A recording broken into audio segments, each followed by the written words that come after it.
We conclude today the 29th chapter, a very demanding chapter of what it means true ownership of our lives. Now, today takes it to a new dimension today, and a different path also. As we conclude chapter 29, Mivachim, what it means to humble our negative side, humble what we call the nefesh habahamis, the animal's soul. And this is about a conversation that you have with yourself in order to humble that part of us that covers over on the true inner dimension of who we are, the divine soul that has a fiery flame, a passion, a love to connect to the divine, to connect to truth, to reality. And sometimes we're just dull, insensitive, not dull in the mind, but dull in the heart, that the heart is not with the spontaneous in its sense of connection. So, taking this a step further, the Alter Rebbe says, not only when you take your master of accounts that you are responsible for everything, every thought, word, and action for your life, your entire life, but even more than that. Consider your dreams in order to humble your spirit, your negative spirit. That the dreams, for the most part, are vanity, an affliction of the spirit, actually. What does that mean? Well, a soul ascends upwards, heavenward, when you go to sleep. But who can ascend to God and to have what we call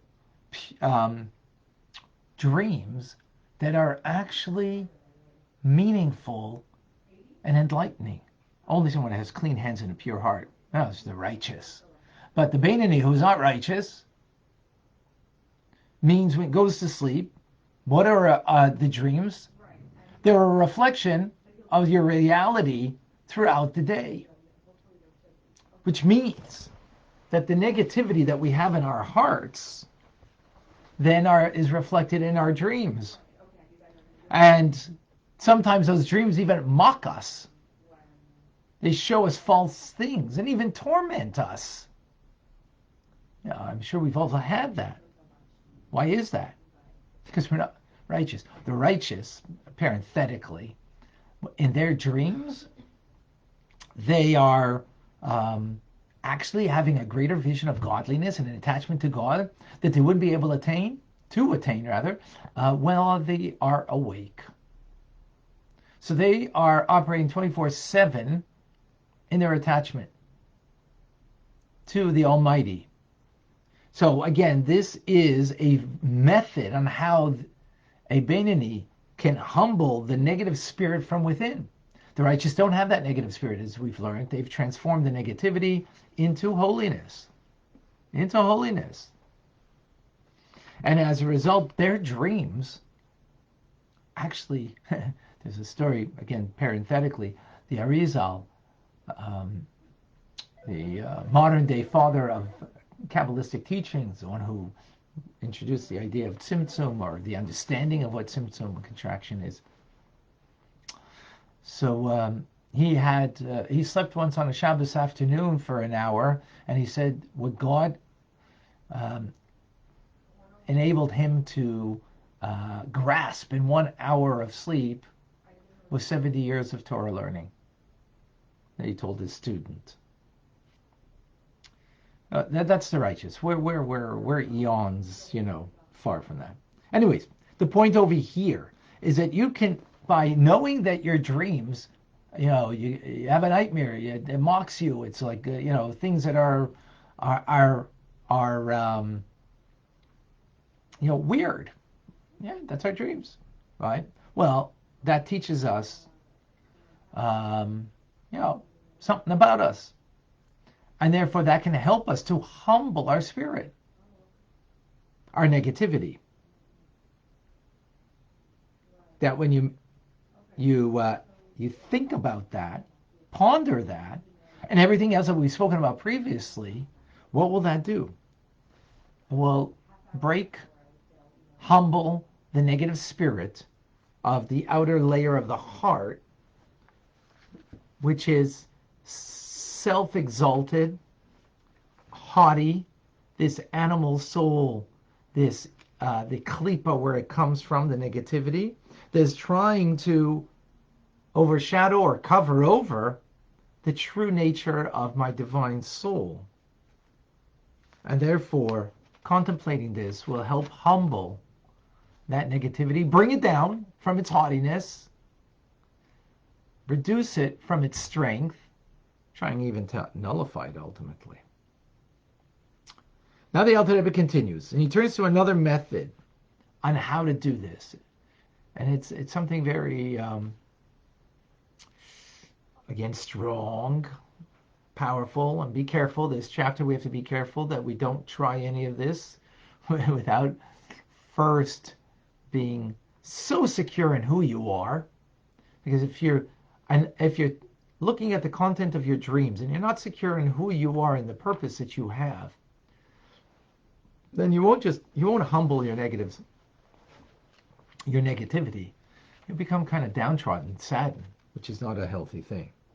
So again, all of this has to be tried in the proper context after you've done 28 chapters of fulfillment of what we've learned till now. So the next method, again, these are a method in order to humble the spirit of negativity that we have within us, is called raging. Raging against our evil impulse. In other words, thunder against, with a strong voice. The voice can be from within. It doesn't have to be you screaming it. To humble that negative force within us. As our sages in the Talmud actually say, a person always arouse the good impulse against the evil impulse. Rage against it. Now, again, the raging is in your mind. You're not going around screaming, but in your mind, you're screaming. And sometimes it might be even expressed somehow, outwardly in some manner, privately. It's not for a show. Against the animal soul, which is the evil impulse in me, storming with indignation, saying to the animal within me, that animal soul within me, its agenda is truly evil. It's wicked. It's abominable. It's loathsome. It's disgraceful. Not that I am, right? Oh, I mean, that part of me is. That part of me is. How long, you say to yourself, again, this is a conversation within yourself, are you going to obscure this, truly wicked, abominable, loathsome, disgraceful? You're going to obscure the light of God, the infinite light of God that pervades all the worlds. And even the place where I stand, there's nothing else but God that stands there. As he was before he created the world, there's nothing but him. And even after he creates the world, there's nothing but him. But you, repulsive one, you deny this truth. That truth which is plainly visible to the eye. That's how you rage.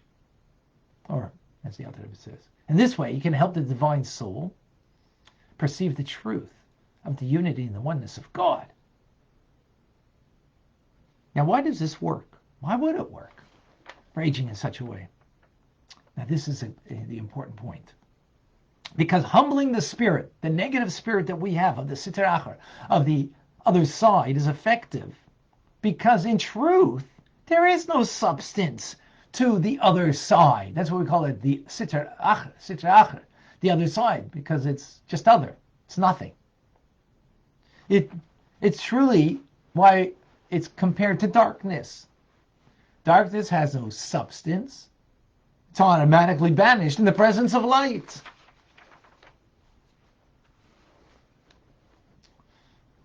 And not only that, the very vitality of this negativity, where's it come from? It doesn't come from a separate source from God. It's not the Godhood versus the Satan. No, it stems from God and his holiness ultimately. He's the source of all life. So he's the source of this negativity even within me. Therefore, it can be completely nullified in the presence of holiness and goodness, just as darkness is nullified in the presence of physical light. So, okay, so why has it got power then? Because God gave it power only that it can raise its ugly side in order to put us in a position that we should raise against it and overpower the negativity and humble it into submission. That's why God does it. That we down here below will crush the negative force from within us, which then arouses above, that God will bring it down, that negative force that ultimately stems from his inner desires. We learned inner and outer desire previously, right? That will bring the light to push away, nullify the darkness. So the authority is only given in order of this negativity, in order that myself and every one of us, should just bring it down, nullify it, humble it. Because, again, when we do that, we've banished it, just as darkness is nullified by physical light. So where do we see this concept in Judaism? Powerful idea. Extremely powerful. Well, we see the story in the Torah with the spies. Moses sent 12 spies into the land of Israel, spy out the land, to see how she should conquer the land. Well, 10 of those spies came back, and they declared the enemy is stronger than we. So our sages say, don't read it, don't just read it from we, but from he, from God. They had no faith in God's ability that they would be able to conquer the land of Israel. But right afterwards, they reversed themselves and announced we are readily willing to go up and conquer the land. Well, one moment they don't have faith, the next moment they do have faith, and that God will be able to do it. What's going on over here? And it's not in the interim. Moshe Rabbeinu, Moses, showed them a miracle and say, oh, you see, God could do it. Look at the miracle he just did. He didn't show them that. Actually, what happened was God got very angry. God got very angry at the Jewish people and said, you're not going to enter the land. Now, what value does that anger have if, they're non-believers? They don't believe in his ability that he'd be able to subdue the 31 kings who reigned over the land of Canaan, the Holy Land at that time, which in turn made them have no desire to enter the land because they're not going to conquer. So the answer is, well, the Jewish people are believers, descendants of believers. The fact that they believed in that moment that the enemy is stronger than God, this divine soul still believed in God, right? Still believed. But they're professing a lack of belief. That's only from the Sitra Achra, from the negative side of the body, of the animal soul, that had risen against the light of the divine soul and its true belief and its light. This is pure arrogance, haughtiness, without any reason, of the animal soul that rises above and obscures our divine soul. Therefore, as a result, God becoming angry, thunderous anger, as God says, how long shall I bear with this evil congregation? Your carcasses will fall in the wilderness. I, God, have spoken, I will truly do it unto all this evil inclination. What happened? Their heart was humbled. They were broken when they heard these words, these stern words. And the people mourned greatly, as the verse says. Consequently, what happened? The Sitra Achra, the negative side, that arrogance that just has no real power of its own, it's darkness, was toppled. And the arrogance and the non-belief toppled with it. And what was left? The Jew who believes that God can do whatever he needs to do. And they believed. And therefore, that's why they said, we will readily go up. There was no need for a miracle to convince them in God's ability, because there was only something covering over their true belief inside, an arrogance of the Sitra Acher, of the negative side. But with the raging of God, they removed it.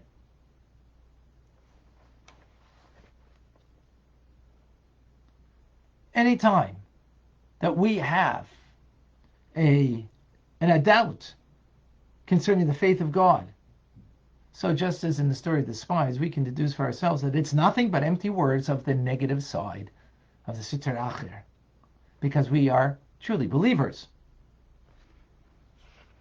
And the truth is, the Sitra Acher, the negative side itself, entertains no doubts about this faith, as we learned actually in chapter 22, 7 chapters ago.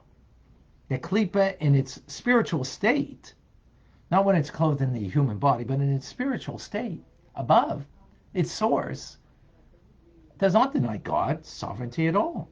It's only being given permission to confuse us with false and deceitful words in order that we can master it and be richly rewarded with a true connection to the divine. This is similar to the harlot who accepts to seduce the king's son through falsehood and deceit, the king's approval, as the parable is narrated in the Holy Zohar. So in its spiritual source, of course, the harlot is the Sitra Acher, the negative side. That negative side is doing God's bidding. And the harlot just wants to do the king's bidding. That's God Almighty. And the prince who is being seduced, that's us. We're being seduced. Just fulfilling the will of the king. Now that's the way it's in its spiritual source. But the way it comes down, the negativity within us, it's real. And therefore the metaphor is like the harlot,